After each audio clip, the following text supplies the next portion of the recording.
Saudara, tersangka kasus pelanggaran protokol kesehatan Rizik Syihab hari ini dipindahkan dari Rutan Polda Metro Jaya ke Rutan Bareskrim Mabes Polri. Tim kuasa hukum Habib Rizik berharap pemindahan ini tidak mengurangi layanan kesehatan untuknya.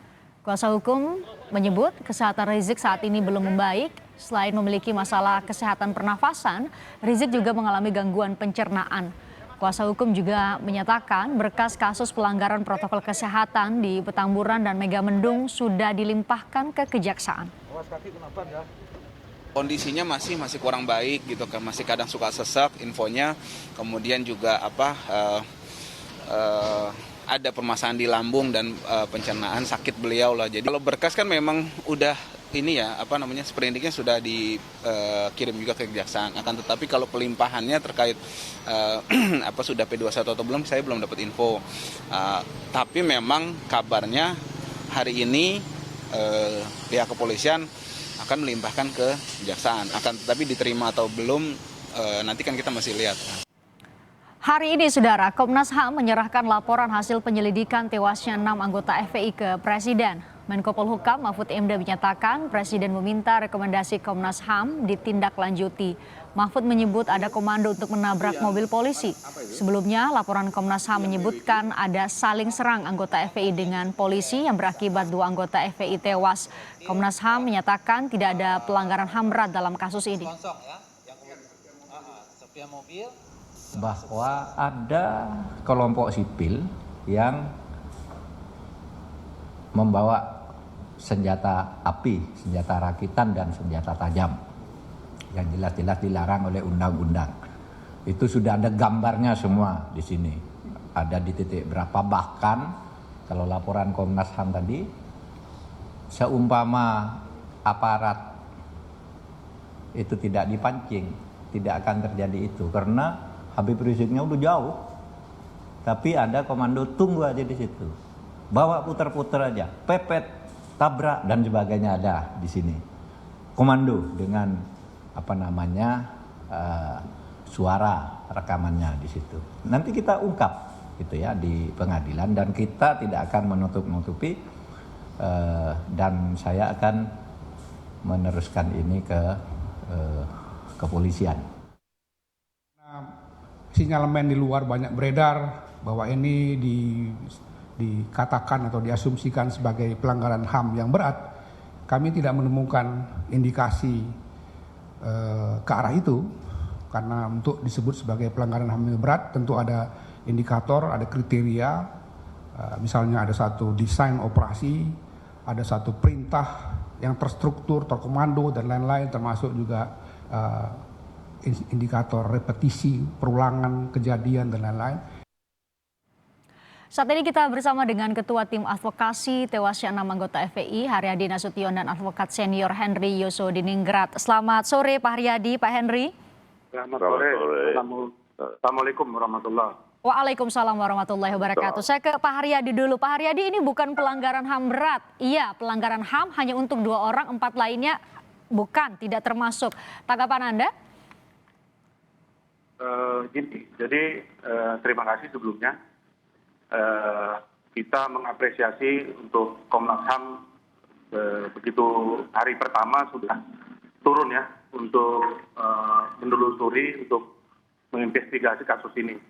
Tapi yang sangat disayangkan sekali rekomendasinya itu terkait dengan kesannya gini, 2 orang ini meninggal, dilegalkan lah meninggalnya.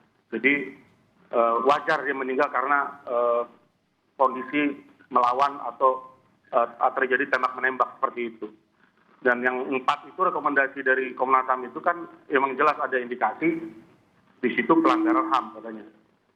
Dan sangat disayangkan sekali prosesnya itu hanya sampai itu penegakan hukum pidana di pengadilan. Padahal itu sebetulnya 6 orang ini itu dengan luka tembak ya lebih dari 1 gitu loh. Jadi Komnas HAM sendiri udah memberikan rilis itu gitu loh.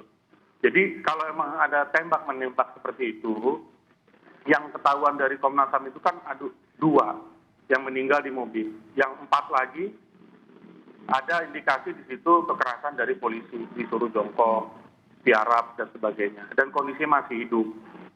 Terus sampai berita 6 orang ini akhirnya meninggal, itu kan udah Komnas HAM sendiri udah melakukan investigasi yang sangat ya intensif waktu itu kan. Nah, sangat disayangkan sekali. Kenapa ini bukan pelanggaran HAM? Orang nggak apa-apa kok, gitu loh. Terus kalau masalah ada indikasi pepet memepet dan sebagainya, siapa yang bisa menentukan di situ orang-orang laskar ini yang 6 ini, ya, bahwa dia tahu itu anggota polisi dan sebagainya. Ya kalau misalnya ada anggota polisi, kalaupun nembak aja kan polisi harus memperkenalkan diri gitu. Oke, loh. Pak Polisi, Haryadi, jangan harapannya bilang apa? Gimana? Mhm. Ya, Harapan Anda rekomendasi Komnas HAM apa persisnya? harapannya sebetulnya dari pihak korban ini, keluarga korban yang 6 orang ini, ya penegakan hukumnya benar-benar ditegakkan seadil-adilnya gitu. Oke, konkretnya? Bahwa ini yang melakukan penembakan ini adalah aparat penegak hukum yang harusnya ya ikut mengayomi dan melindungi gitu loh. Oke, konkretnya masyarakat. konkretnya apa? Konkretnya apa? Konkretnya harus ditegakkan di pengadilan HAM. Kita dibuktikan di situ di persidangan. Begitu. Oke, Pak Henry, Anda melihat memang harus dibentuk pengadilan HAM karena tadi disebutkan ada 4 yang anggota FPI lain yang disebut iya ada pelanggaran HAM, tapi tidak masuk kategori pelanggaran HAM berat. Mohon dicerahkan, apa sih sebenarnya yang dimaksud dengan pelanggaran HAM berat dan HAM saja? Apa yang menjadi kriteria untuk harus dibawa ke pengadilan HAM, pengadilan ad hoc HAM ya sebutannya? Oke, begini aja supaya kita nggak bias ya. Kita kembali kepada rekomendasi atau hasil investigasi yang dilakukan oleh Komnas HAM dan juga yang dilakukan oleh pihak Kepolisian Negara RI. Tidak bisa dipungkiri, sudah dijelaskan bahwa terjadi penghadangan terhadap mobil anggota Polri, terjadi penyerangan, serang-menyerang, saling tembak-menembak. Ya. Nah, saya tidak melihat jangan dikatakan kalau polisi, kalau warga sipil yang mati di tangan anggota Polri atau TNI ketika melakukan tugas bahwa itu pelanggaran HAM. Tapi ketika anggota TNI Polri mati di tangan orang sipil, itu banyak banget, nggak pernah ada dikatakan pelanggaran HAM. Padahal dalam undang-undang tentang HAM disebutkan itu baik perseorangan termasuk aparat penegak hukum. Oke, konkretnya di sini, saya melihat juga tidak ada pelanggaran HAM di situ. Di situ terjadi kontak tembak-menembak, diakui ada senjata milik nama pun laskar ya. Nah, bahwa terjadi ada 4 orang meninggal di tangan mereka, polisi itu mereka boleh melakukan langkah-langkah ya untuk menyelamatkan diri. Tidak berarti bahwa mereka boleh mati tertembak, tapi tidak boleh untuk menyelamatkan diri menembak orang ya. Ya peradilan biasa, peradilan pidana biasa, apakah nanti dakwaannya karena lalainya atau dengan sengaja menghilangkan nyawa orang lain, ya itu soal lain. Tapi jangan hanya sekedar Komnas HAM memaksakan diri ya untuk menyebut bahwa ini ada pelanggaran HAM, tapi bukan pelanggaran HAM berat atau pelanggaran HAM ringan. Karena kalau kita akan memasuki area itu, wilayah itu, nanti kita akan bias, kita akan diskusi tentang apa itu pelanggaran HAM. Sementara waktunya mepet banget gitu ya di dalam acara ini sekarang ya. Saya lebih cenderung kita hormati fakta bahwa setelah terjadi tembak-menembak, saling tembak, dihadang, dipepet ya. Bahkan katanya kalau saja mereka tidak mepet, mereka lari, nggak ada peristiwa itu. Nah, bahwa di dalam mobil atau terhadap 4 orang yang sedang berada dalam kekuasaan aparat penegak hukum kemudian meninggal ya, tinggal dicari. Meninggalnya orang ini apakah karena ada unsur dengan sengaja atau dengan maksud untuk menghilangkan nyawa orang lain atau karena lalainya mengakibatkan matinya orang lain. Jadi 359 itu aja. Pak Henry, saya ingin tegaskan berarti Anda mengkritisi rekomendasi dari atau pernyataan dari hasil kajian dari hasil investigasi dari Komnas HAM, sebaiknya ya sudah narasinya adalah ada pelanggaran HAM atau tidak ada pelanggaran HAM. Itu menurut Anda? Tidak ada pelanggaran HAM. Tidak ada pelanggaran HAM. Mestinya telah terjadi peristiwa ya di mana ya seperti yang diuraikan tadi, saling mengejar, saling menghadang, saling tembak, gugur di situ. Nah, merekomendasikan untuk diproses penegakan hukum sebagaimana mestinya melalui peradilan umum. Jadi jangan kita kacaukan dengan HAM-HAM itu. Pak Haryadi, itu menurut Pak Henry gak ada pelanggaran HAM kok, petugas dihadang, petugas juga diserang? ya itu kan informasinya hanya dari satu pihak saja gitu loh. Dan rekomendasi Komnas HAM sendiri di situ menyebutkan bahwa 4 itu terjadi pelanggaran HAM. Kan rekomendasinya begitu kan?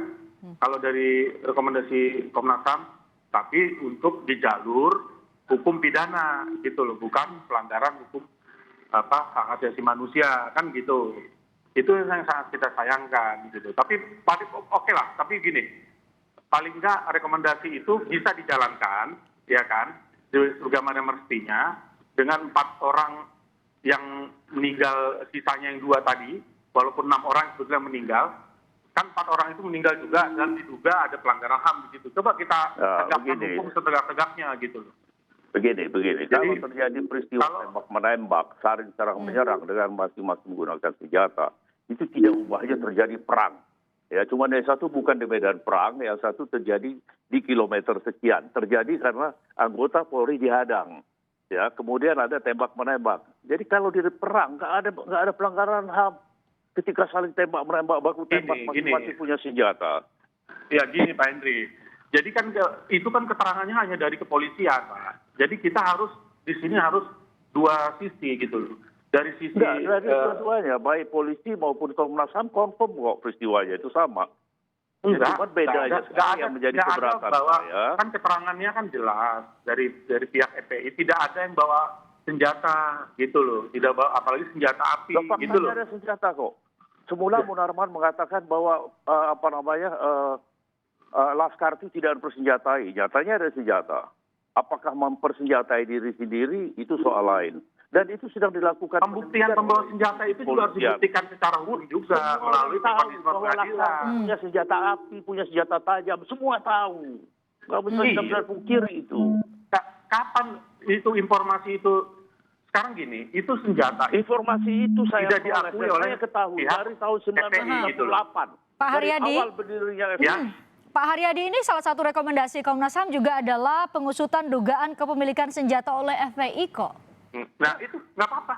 Nggak apa-apa kalau senjata. Memang harus kalau itu adanya di pengadilan, dibuktikan di situ, silakan gitu loh. Jadi justru itu malah terang benderang nanti. Jadi 4 orang ini kan udah rekomendasinya ada indikasi pelanggaran HAM, ya kan dilakukan oleh polisi, ya ditegakkan gitu loh. Tapi di situ ada sisi lagi rekomendasinya bahwa ada indikasi Laskar FPI membawa senjata api, ya dibuktikan gitu loh. Kalau memang rekomendasinya adalah dibawa ke pengadilan umum, nanti seperti apa langkah-langkah hukum yang bakal diambil oleh Pak Haryadi Nasution dan tim, nanti saya akan tanyakan, kita bahas usai jeda di Kompas Petang, Saudara.